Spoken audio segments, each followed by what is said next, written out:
I want to speak to men and women. If you know you're hot-tempered, there are reasons why you should not consider marriage. Now, there are people who are hot-tempered, but they're very, very compassionate.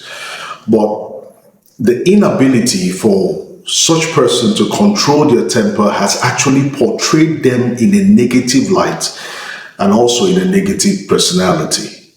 Now, the disadvantages of hot-temperedness is that when you move into marriage with the opposite sex, you discover that you might end up giving your spouse high blood pressure because things you are supposed to understand and things you're supposed to let go, you take it very seriously. And also your response to things that should be handled menially, you put so much attention to it. You might end up shouting, or you might end up being very disrespectful, and it will end up affecting your relationship, your marriage.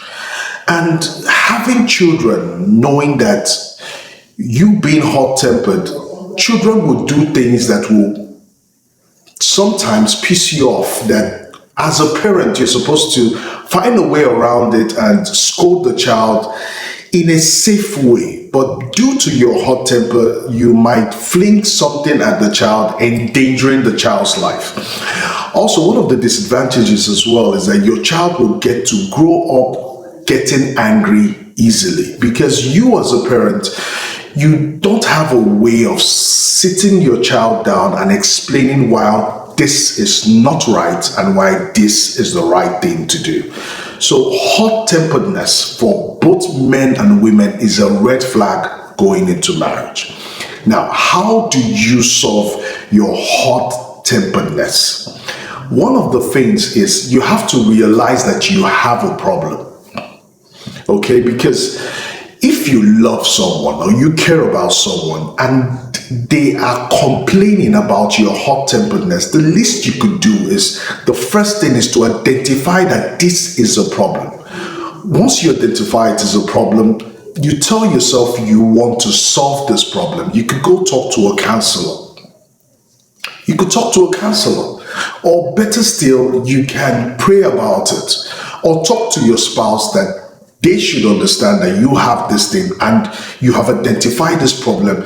They should help you ease out and calm down. Maybe you could discover a mechanism with your spouse that they can actually devise in letting you know that you are getting angry, you should calm down. And because you've discovered that there's a problem, you will now say, no, I don't want to burst for everyone to see. I don't want to burst or be disrespectful.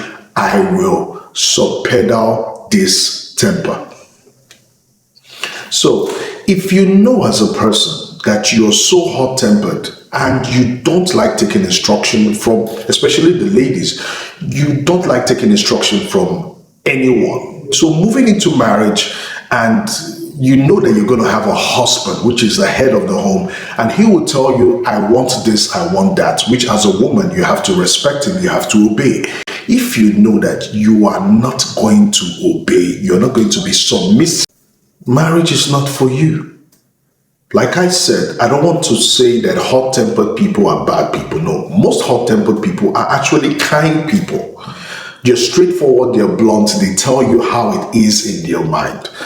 But you actually need to know that getting into marriage or going into marriage, you are not alone anymore. Your life is involved with someone else. You are tied to someone else. Your negativity is his negativity. Your positivity is his positivity. Imagine a hot-tempered woman, someone gets to batch her car and out of anger, she drives behind that person and scatters the vehicle. Who do they call if it's a woman? Her husband. Her husband will come to the scene and he'll be disrespected, and it will be an embarrassment that you married a woman you cannot control. You get it? So even as a man, if you know you're hot-tempered and you're not willing to work on yourself, take advice, take counseling, and also have a personal determination that you want to be a better person. If you know you're not ready for these things, avoid marriage. Because what such things have caused, if you watch, there's a lot of court cases of couples, violence. There are cases of unaliving of people. There are cases of injuries in marriages. Investigations here and there, hearings at the court here and there, and also affecting the children. So why would you want to take your temper into marriage when you're not ready to work on yourself? My advice, if you know you don't want to make yourself better to make someone else better, you can be single and still make an impact in this world. Marriage is not a necessity, you know. It is not. A lot of people are not married, but they are making a lot of impact in the world, even more than married couples. Marriage takes a lot of responsibility and accountability. So if you know that your temper will become a problem, to be accountable and to also be matured.